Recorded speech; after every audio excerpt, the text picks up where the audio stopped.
सभी का स्वागत है आपके अपने YouTube चैनल अनमोल कोचिंग में। पिछली वीडियो में हमने पढ़ा था वर्णमाला के बारे में कि वर्णमाला क्या होती है और उसमें हिंदी वर्णमाला में कुल कितने वर्ण हैं।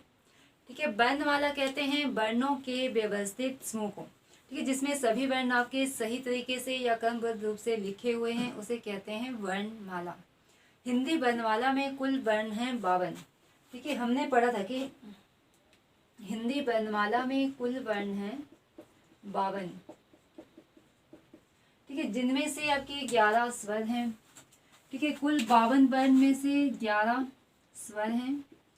ठीक है, स्वर जिसे हम स्वतंत्र ध्वनि भी कहते हैं। ठीक है, स्वतंत्र वर्ण या स्वतंत्र ध्वनि भी इन्हें कहा जाता है। ठीक है, स्वतंत्र वर्ण या स्वतंत्र ध्वनि इसलिए कहा जाता है क्योंकि इनके उच्चारण के लिए हमें किसी अन्य ध्वनि की आवश्यकता नहीं होती है। ठीक है, इसीलिए इन्हें स्वतंत्र वर्ण कहा जाता है। ठीक है, इसके अलावा दो अयोगवा वर्ण अंग और आ, इन्हें कहा जाता है अयोगवा वर्ण। अयोगवा वर्ण ऐसे वर्ण होते हैं जिनका किसी के साथ कोई योग नहीं होता है या मेल नहीं होता है। ठीक है, बल्कि दोनों ही स्वर और व्यंजन दोनों के द्वारा क्या किए जाते हैं, वहन किए जाते हैं या ढोए जाते हैं। ठीक है, इसके अलावा 33 व्यंजन हैं। क से ह तक 33 व्यंजन, 11 स्वर, 2 अयोगवा व्यंजन और 33 व्यंजन हैं। ठीक है, इसके अलावा 4 संयुक्त व्यंजन,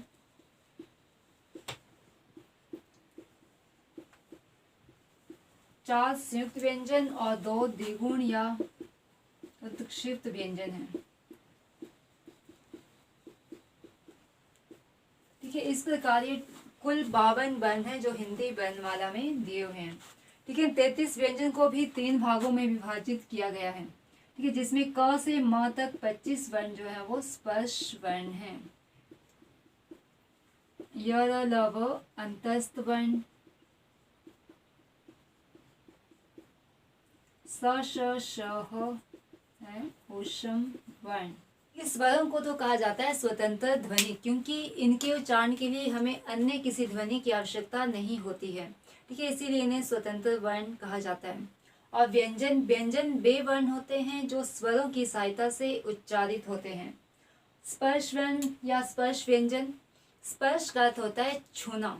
ठीक है, उन व्यंजनों को कहा जाता है जो हमारी किसी न किसी वाग्येंद्री को स्पर्श करते हुए उच्चारित होती हैं। और वाग्येंद्रियां होते हैं जो हमारे बोलने में सहायक होती हैं, जैसे कंठ, तालु, मूर्धा, दंत, ओष्ठ इत्यादि।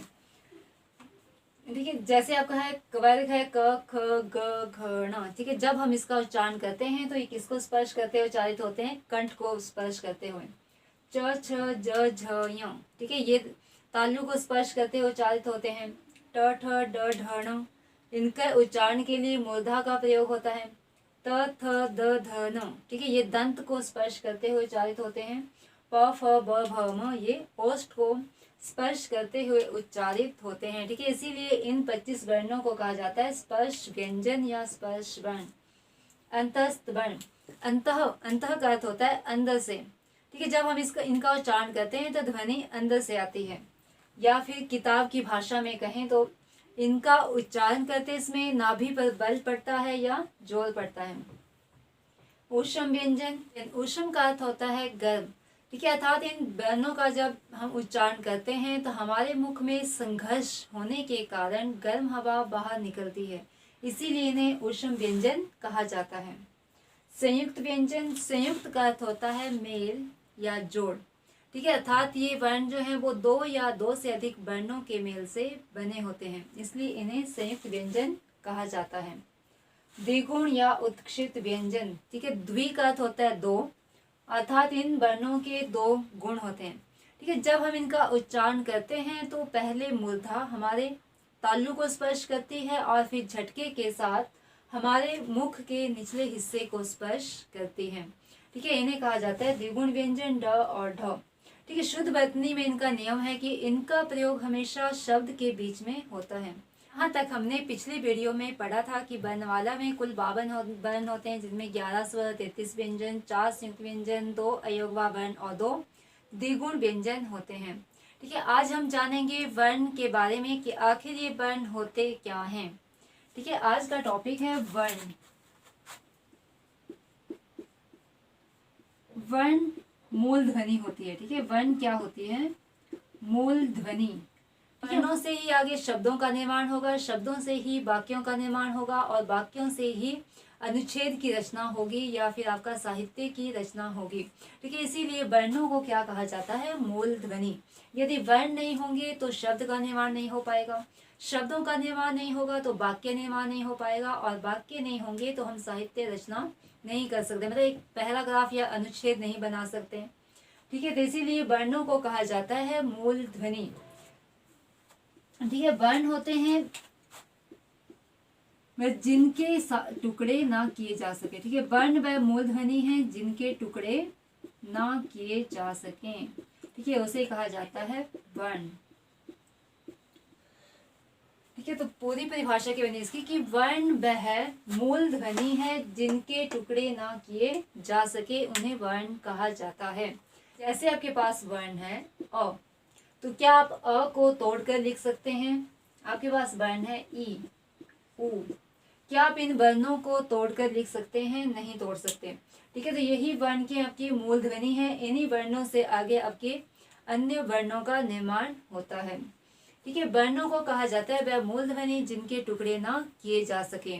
वर्ण के भेद कितने होते हैं?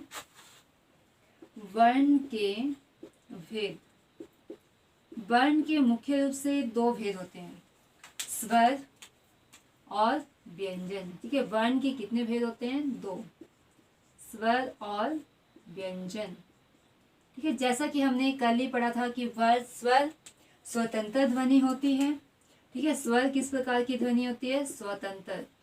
ठीक है, स्वतंत्र का अर्थ ही क्या होता है? आजाद। ठीक है, जिसके साथ कोई बंधन नहीं। ठीक है, वैसे ही स्वर क्या है? आपके आजाद हैं ये, अर्थात कि इनका उच्चारण करने के लिए हमें अन्य ध्वनि की आवश्यकता नहीं होती है, इसीलिए इन्हें स्वतंत्र ध्वनि कहा जाता है। और व्यंजन, व्यंजन होते हैं आधी मात्रा वाले वर्ण। ठीक है, व्यंजन कैसे वर्ण होते हैं? आधी मात्रा वाले। ठीक है, अपने आप में व्यंजन के आपके आधे वर्ण हैं। जब सभी व्यंजन में कौन सा स्वर मिलाया जाए? ठीक है, जितने भी 33 व्यंजन हैं उनमें यदि अ स्वर मिलाया जाए तभी वो एक पूर्ण व्यंजन बनता है, इसीलिए इन्हें आधी मात्रा वाले वर्ण कहा जाता है।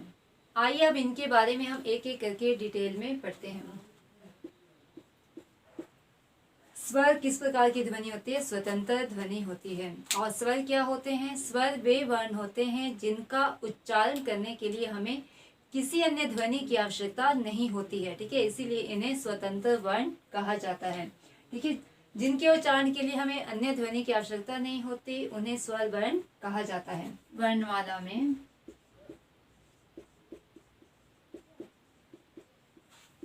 स्वरों की संख्या है 11।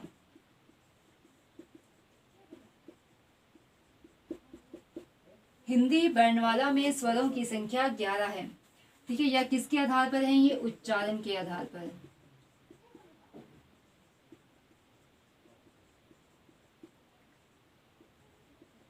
उच्चारण के आधार पर स्वरों की संख्या 11, या फिर कहा जाए कि मानक स्वरों की संख्या तब भी कितनी होगी आपकी? 11। मानक का अर्थ होता है प्रमुख, तो प्रमुख स्वर कितने हैं? 11। ठीक है, किसी भी तरह से आपका प्रश्न बने तो आपका आंसर क्या होगा? 11। मानक स्वरों की संख्या पूछी जाए, उच्चारण के आधार पर स्वरों की संख्या पूछी जाए, या फिर हिंदी वर्णमाला में स्वरों की संख्या पूछी जाए, आपका आंसर होगा 11। यदि आपसे पूछा जाए कि लेखन के आधार पर कितनी होती है, तब होगी आपकी 13। लेखन के आधार पर स्वरों की संख्या तब कितनी होगी? आपकी 13। ठीक है, जब लेखन के आधार पर स्वरों की संख्या में आपके अंग और आ को भी जोड़ लिया जाता है। ठीक है, तो अ से आ तक 13 स्वर और अ से औ तक 11 स्वर। ठीक है, अ आ ई उ ए ऐ ओ औ। ठीक है, ये 11 स्वर हैं आपके उच्चारण के आधार पर, और जब इसमें अंग और आ को मिलाया जाता है तो ये लेखन के आधार पर इनकी संख्या हो जाती है 13। ठीक है, स्वर के भेद, स्वर के निम्न भेद हैं।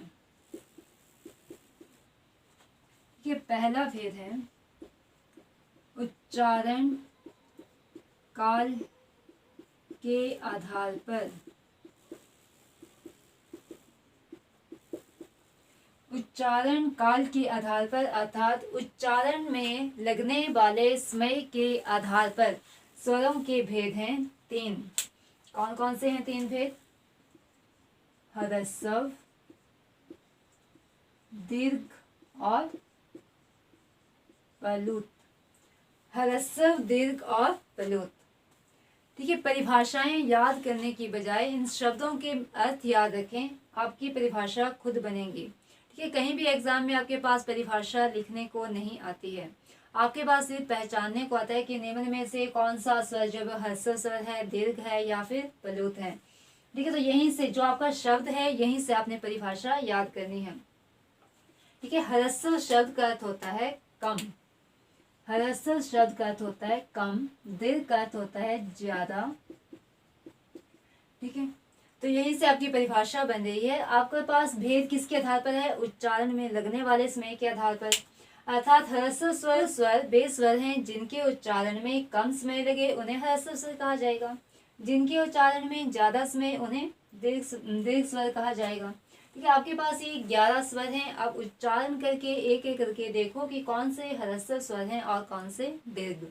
ठीक है, जैसे आपके पास स्वर है अ, आ, ई, उ, री। ठीक है, इनमें कौन से वर्ण हैं जो एकदम से उच्चारित हो रहे हैं? ठीक है, कौन कौन से वर्ण हैं? अ, ई, उ और री। ठीक है, इन 4 वर्णों का उच्चारण करते समय के एकदम से उच्चारण हो रहे हैं या फिर कम समय लग रहा है। इसके ऑपोजिट जो जब हम आ का उच्चारण करें तो अ से दुगना समय इनका उच्चारण में लग रहा है। ठीक है, तो ह्रस्व स्वर हैं अ, ई, उ और री। ठीक है, बाकी जितने स्वर हैं ये सारे हैं आपके दीर्घ स्वर। कौन कौन से?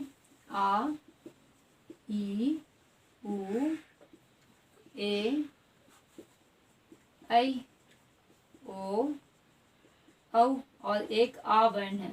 ठीक है, एक अंग्रेजी वर्ण है आ। ठीक है, ये सभी स्वर हैं दीर्घ स्वर। प्लुत स्वर को ह्रस्व से 3 गुना समय लगता है। ठीक है, प्लुत स्वर का उच्चारण करने में ह्रस्व से 3 गुना समय लगता है। ठीक है, इसका प्रयोग किया जाता है आपका संस्कृत भाषा में। ठीक है, प्लुत स्वर का प्रयोग कहाँ किया जाता है? संस्कृत भाषा में, या फिर जो नाटक के संवाद होते हैं। ठीक है, संवाद होते हैं जहाँ 2 व्यक्तियों के बीच जो बात हो रही होती है उसे कहा जाता है संवाद। ठीक है, तो वैसे संवादों में या फिर संस्कृत भाषा में प्लुत स्वर का प्रयोग किया जाता है। ठीक है, जैसे मान लो आपके पास शब्द है ओम। ठीक है, लिखने को तो आपका एक शब्द है, लेकिन जब आप इसका उच्चारण करते हैं तो ध्वनि कितनी लंबी जाती है, खुद उच्चारण करके देख लें। ठीक है, तो उच्चारण काल के आधार पर स्वरों की संख्या है 3। स्वरों की भेद है 3, ह्रस्व, दीर्घ और प्लुत। ह्रस्व का अर्थ होता है कम और दीर्घ का अर्थ होता है ज्यादा। ह्रस्व स्वर वे स्वर हैं जिनका उच्चारण करने में कम समय लगे। ठीक है, उन्हें कहा जाता है ह्रस्व। और दीर्घ जिनके उच्चारण में ज्यादा समय लगे उन्हें कहा जाता है दीर्घ स्वर। ठीक है, ह्रस्व स्वर के अंतर्गत आते हैं अ, ई, उ और रे। दीर्घ में आ, ई, उ, ए, ऐ, ओ, औ और आ जो अंग्रेजी वर्ण है। स्वर वे स्वर होते हैं जिनका निर्माण एक ही वर्ग के, ठीक है, जिनका निर्माण एक ही वर्ग या जाति के वर्णों से मिलकर हो।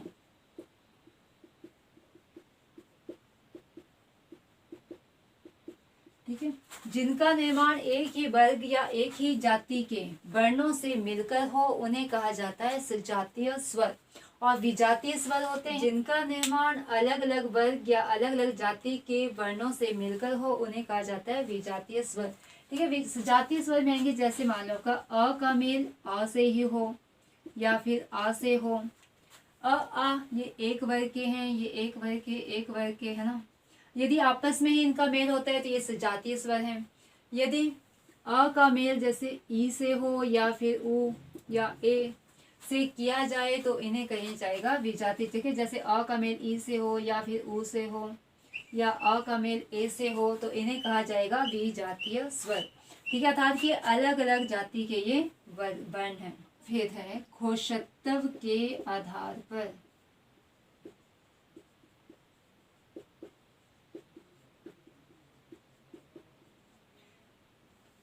घोषत्व के आधार पर है। ठीक है, घोष शब्द का अर्थ होता है, घोष शब्द का अर्थ होता है स्वर तंत्री में कंपन होना।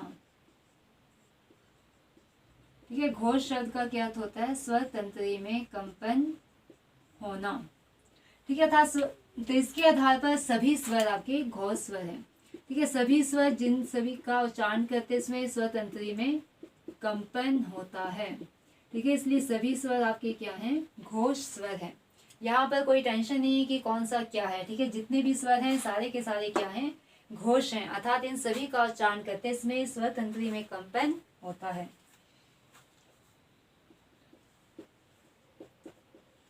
ओंठों की स्थिति के आधार पर। ठीक है, अगला मुख्य भेद है ओंठों की स्थिति के आधार पर। ओंठों की स्थिति के आधार पर स्वरों के दो भेद हैं। कौन कौन से? वृत्तमुखी और अवृत्तमुखी।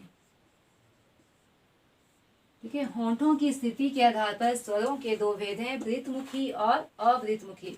वृत्त आप सभी मैथ पढ़ते हैं, आपको पता है कि वृत्त किस तरह का होता है? गोल।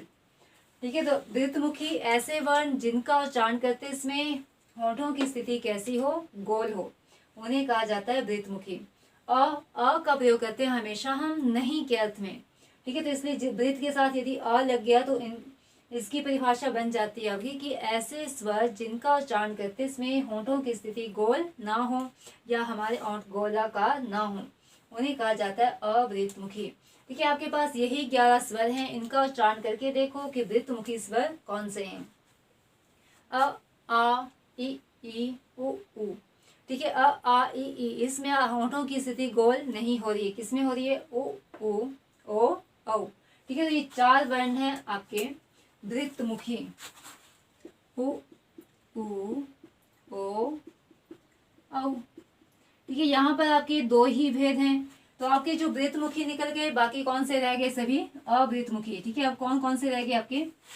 अ आ ई ए और ऐ। ठीक है, ये सारे के सारे स्वर आपके क्या रह गए? अवृत्तमुखी। री। ठीक है, सॉरी री बीच में आएगा, है ना। ठीक है, कई बुक्सों में आपको देखने को मिलेगा कि री आपको स्वरों में काउंट नहीं किया जाता है।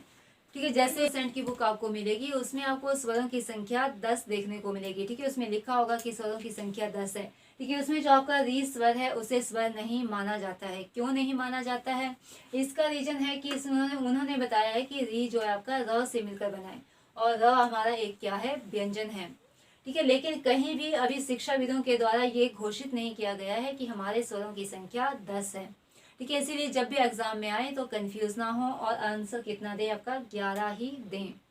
ठीक है, इसलिए लूसेंट की बुक में देखेंगे आपको ये री वर्ण इन स्वरों के भेद में आपको देखने को नहीं मिलेगा।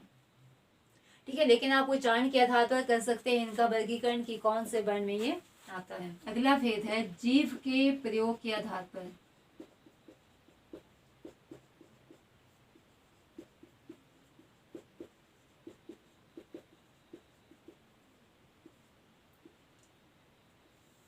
जीभ के प्रयोग के आधार पर स्वरों के भेद हैं 3।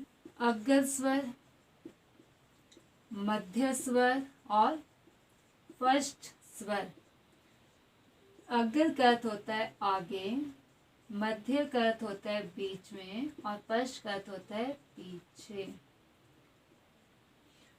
ठीक है, जीभ के प्रयोग के आधार पर ठीक है हमारा जो जीभ है उसका हम प्रयोग कितने प्रकार से कर सकते हैं? 3 प्रकार से। कैसे? जीभ के अगले हिस्से का, जीभ के बीच वाले हिस्से का और जीभ के पिछले हिस्से का। ठीक है, तो ऐसे इन 11 स्वरों में से ही ऐसे कौन से स्वर हैं जिनका उच्चारण हम जीभ के अगले हिस्से से कर सकते हैं? अ का जब उच्चारण करते हैं तो हमारी जीभ बीच से ऊपर उठती है। ठीक है, मतलब अर्थात ये कैसा स्वर है? आपका मध्य स्वर है और मध्य स्वर में केवल अ ही आता है। ठीक है, याद रखें कि मध्य स्वर केवल एक ही है और कौन सा है? अ है। आ ई आ। जब आ वर्ण का उच्चारण करना है तो जीभ के कौन से हिस्से का प्रयोग हो रहा है? पीछे वाले हिस्से का प्रयोग हो रहा है, अर्थात आ क्या है? आपका फर्स्ट स्वर है। ई। ठीक है, जब ई ई का उच्चारण करें तो जीभ के कौन से हिस्से का प्रयोग हो रहा है? अगले हिस्से का। उ ऊ जीभ के पिछले हिस्से का प्रयोग हो रहा है। री जीभ के अगले हिस्से का प्रयोग हो रहा है, अर्थात ये कैसा स्वर है? अग्र स्वर है। ए ऐ जीभ के अगले हिस्से का प्रयोग हो रहा है, ठीक है, अर्थात ये क्या आपके अग्र स्वर है। ओ औ पश्च स्वर, ठीक है, अर्थात जो आपके वृत्तमुखी स्वर हैं वो सारे के सारे आपके क्या हैं? पश्च स्वर हैं। इसमें केवल एक और एक मध्य स्वर, ठीक है। जीभ के प्रयोग के आधार पर स्वरों के 3 भेद हैं, अग्र, मध्य और पश्च। अग्र स्वर जिनका उच्चारण करते इसमें जीभ के अगले हिस्से का प्रयोग हो उन्हें कहा जाता है अग्र स्वर। इसमें कौन कौन से वर्ण आते हैं? ई, री, ए और ऐ। मध्य स्वर में अ, पश्च स्वर में आ, उ, ओ और औ। अंतिम भेद है मुख द्वार के खुलने के आधार पर।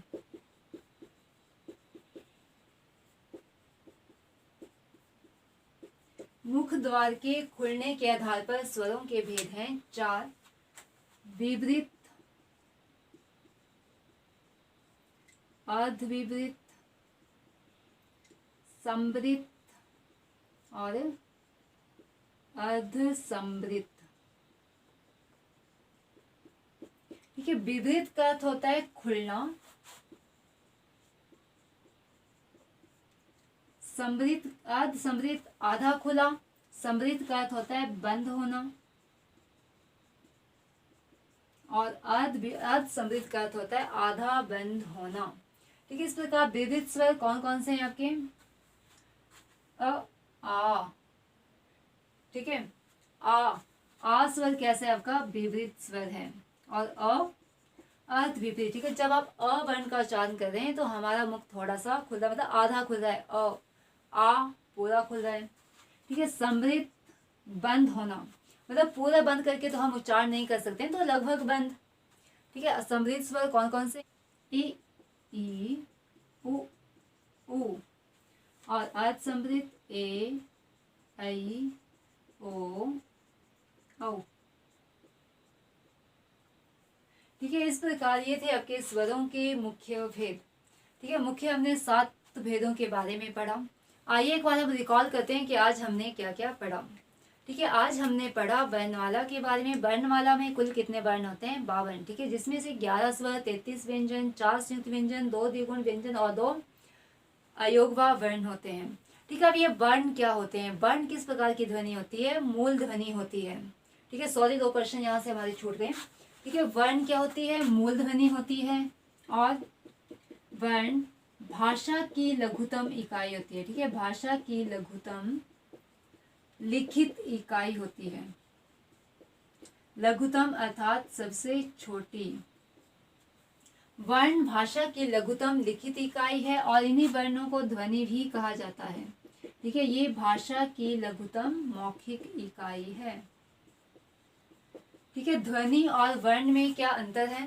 ध्वनि जो मैं बोल रही हूँ ये क्या है? हमारा ध्वनि है, मतलब जिसे आप मौखिक रूप से सुन रहे हैं वो ध्वनि है, ठीक है। इसी ध्वनि को जब हम लिपि चिन्ह दे देंगे तो ये क्या बन जाएंगे? वर्ण, ठीक है। तो वर्ण भाषा की लघुतम लिखित इकाई है और ध्वनि भाषा की मौखिक इकाई है।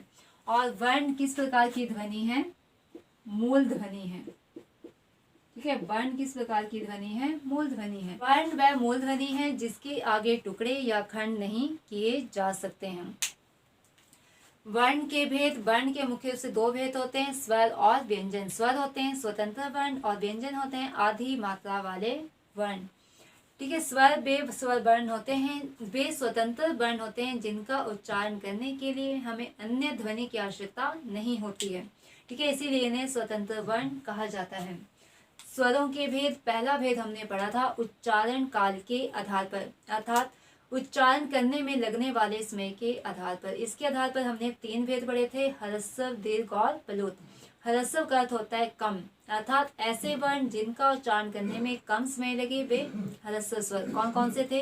अ, ई, उ और रे। दीर्घ स्वर, दीर्घ का अर्थ होता है ज्यादा, ठीक है, अर्थात ऐसे वर्ण जिनका उच्चारण करने में ज्यादा समय लगे उन्हें दीर्घ स्वर कहा जाता है। आ, ई, उ, ए, ऐ, ओ, औ और अंग्रेजी वर्ण आ, ठीक है, ये सारे हैं दीर्घ स्वर। और प्लुत स्वर का प्रयोग होता है अधिकतर संस्कृत भाषा में या फिर नाटक के संवादों में। सेकंड भेद पढ़ा था हमने जाति के आधार पर। जाति के आधार पर दो भेद हैं, सजातीय और विजातीय। सजातीय जो एक ही वर्ग के या एक ही जाति के वर्णों से मिलकर बने हों, और विजातीय जो अलग अलग जाति के, ठीक है, वी का अर्थ होता है अलग, ठीक है, अलग अलग जाति के वर्णों से मिलकर जिनका निर्माण हो वे विजातीय स्वर। घोषत्व के आधार पर घोष शब्द का अर्थ होता है स्वर तंत्री में कंपन होना। स्वर तंत्रियां होती हैं जो हमारे बोलने में सहायक होती हैं, ठीक है, और इसके आधार पर जितने भी स्वर हैं 11 के 11 वे कैसे हैं, घोष स्वर हैं। अगला भेद हमने पढ़ा था मुख द्वार के खुलने के आधार पर, ठीक है, इसके आधार पर दो भेद हैं, वृत्तमुखी और अवृत्तमुखी। वृत्त होता है आपका गोल, ठीक है, वैसे वृत्तमुखी स्वर जिनका उच्चारण करते इसमें हमारे होंठों की स्थिति कैसी होती है, गोल होती है। कौन कौन से वर्ण हैं, उ, ओ, औ, ठीक है, बाकी जितने भी स्वर हैं वे सारे के सारे हैं अवृत्तमुखी। अगला भेद हमने पढ़ा था जीव के प्रयोग के आधार पर। इसके आधार पर स्वरों के 3 भेद हैं, अग्र, मध्य और फर्श। अग्र का अर्थ होता है आगे, मध्य बीच में और फर्श पीछे। अग्र स्वर ई, री, ए, ऐ। मध्य स्वर एक ही है अ, और बाकी जितने रह गए वो आपके हैं फर्श स्वर। और लास्ट भेद हमने पढ़ा था मुख द्वार के खुलने के आधार पर। इसके आधार पर स्वरों के हैं 4 भेद, विवृत, अर्धविवृत, समृत और अर्धसमृत। विवृत अर्थ होता है खुलना और समृत होता है बंद होना।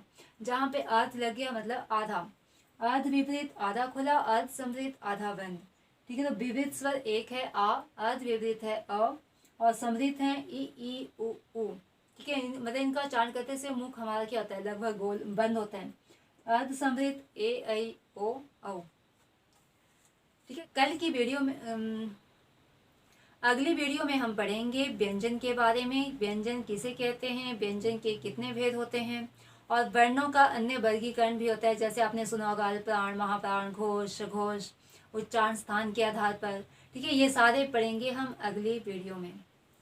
यदि आपको वीडियो पसंद आए तो लाइक करें, कमेंट करें, शेयर करें और चैनल को सब्सक्राइब करें तथा साथ में दिए गए बेल आइकन को प्रेस करें ताकि आपको अगली आने वाली वीडियो की नोटिफिकेशन प्राप्त हो सके। धन्यवाद।